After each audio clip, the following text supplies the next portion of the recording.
It was a dark time. It was a lonely time. It was all kind of about acquisition of things and activities and fun and escape. I was parenting on my own, and it's hard when you're a wife, when your husband, you kind of feel like he's escaping from you. He was a man of many hobbies. That would be a good way to put it. I really had a bucket list of all the things I thought that was going to make me happy. Own a big ranch, fly private aviation. It made me less happy and became more and more depressed. In 2005, I went to Africa. I went expecting to go on a hunting trip, and Jesus had a whole nother story planned. Right before I left, my Marcy, who had been going to church, asked me, please, just one time, go with me to church.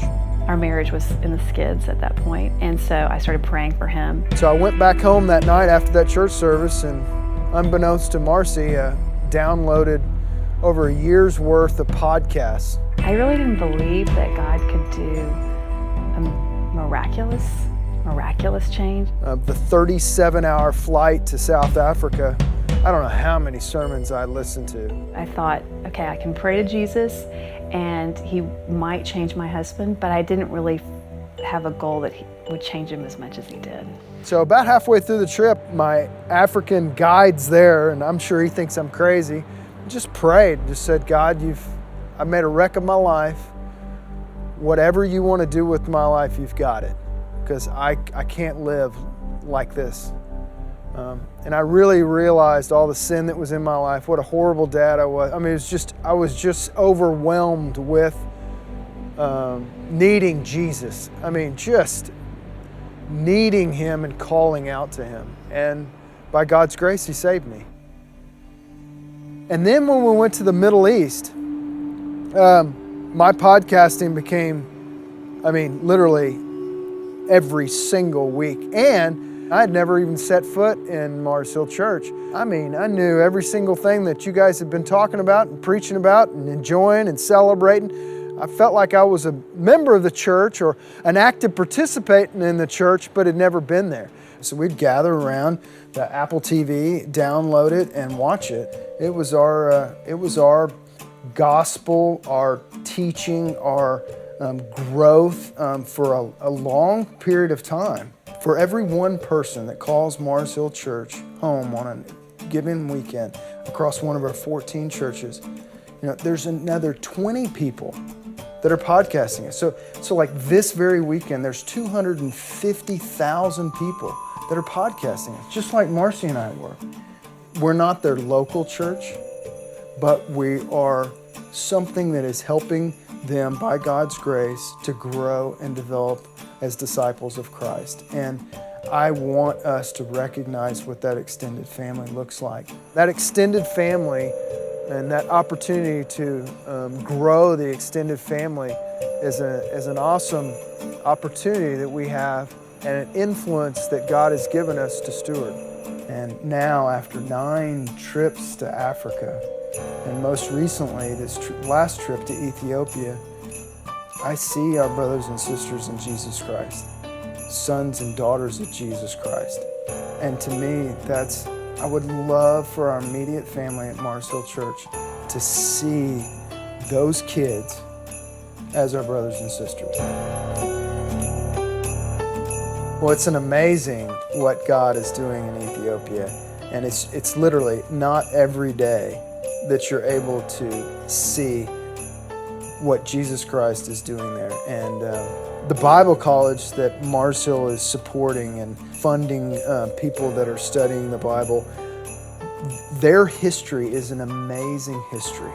Between 1972 to 1992, communism held Ethiopia, and they started closing down the churches and persecution of all of these churches.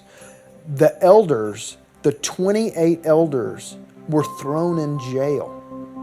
So this was the big office where they put our 28 elders. Woo! This is dark. Our elders, when they were in prison for 1 year here, and they were beaten and wounded here. So the Lord is, He was watching. Well, the church, incredibly faithful, even without their leaders, continue to meet in house churches and literally survive no matter what. Take our building, fine. Take our leaders, fine. But we love Jesus and we're not going to give up, even with the persecution of our leaders. After communism falls, the church goes back and purchases the prison.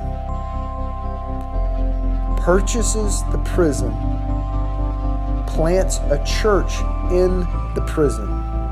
How many students do you have? 13. 13 to 15 students they have here. So they are teachers here, they are teaching Bible school this time. Yeah. Jesus is doing crazy stuff. Right. This building is for church. So how many people will come this Sunday? How many people will come and worship here? About 350 people. And it was amazing. I hugged the guys because I was so excited. In September, they when they do baptisms, they just go down to a river. It's old school. 25 minutes walk on foot. There is a river. When was the last time you did baptisms? አሁን የመጨረሻ ያደረጋችሁት መቼ ነው? ጥምቀት? We have done one baptism in September, last September. This September. And how many people did you baptize? 16 people were baptized. 16 People were Wow, baptized. Praise God. Praise ጌታ God. ይመስገን። Praise God. Awesome. God has, He honored us. See, buying this compound, and this is the church. This is the place where people worship Him, and the Lord honored us, and we don't think even of our imprisonment. Never. Seeing what's happened to my family and how He's totally changed my family, and I so want that for more people. I want more men to experience what I've experienced in the love of the Father. In Ethiopia, with this opportunity to be a part of, right now, 16 church planters right now we're a part of. Those aren't Mars Hill churches, Ethiopia. No. Church planting in Ethiopia, they don't have signs out in front of the mud hut where they're meeting. That's the church. The church is people. So we don't care about that they're Mars Hill Church. We don't care about that. We care about planting churches and making disciples. Simple enough. We want Jesus Christ to get all the glory. We don't care about any of that. We don't care that they're not called Mars Hill Church. We don't care.